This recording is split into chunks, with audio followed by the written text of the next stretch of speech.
आपके अल्फाज आपके बच्चों पर कैसे असर करते हैं, इस बात को समझने के लिए हम दो पेरेंट को सपोज करेंगे, एक नॉर्मल पेरेंट और दूसरे वो पेरेंट जो कि माइंड अंडरस्टैंडिंग रखते हैं कि आपके अल्फाज माइंड पे कैसे इम्पैक्ट करते हैं।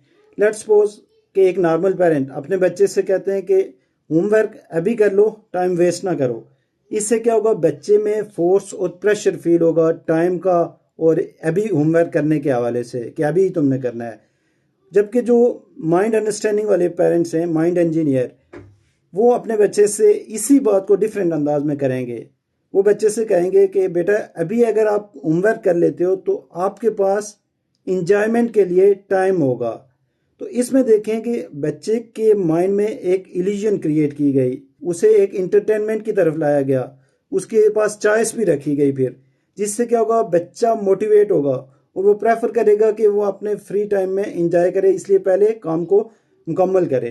तो बेसिकली आपके अल्फाज बच्चे पे डायरेक्टली इम्पैक्ट करते हैं, या तो उसे वो मोटिवेट करते हैं या तो उसे वो स्ट्रेस में ले जाते हैं। इसलिए हमेशा बच्चों के साथ या किसी के साथ भी जब आप बात करें तो अपने अल्फाज और उनकी तरतीब को लाजमी मद्देनज़र रखा करें।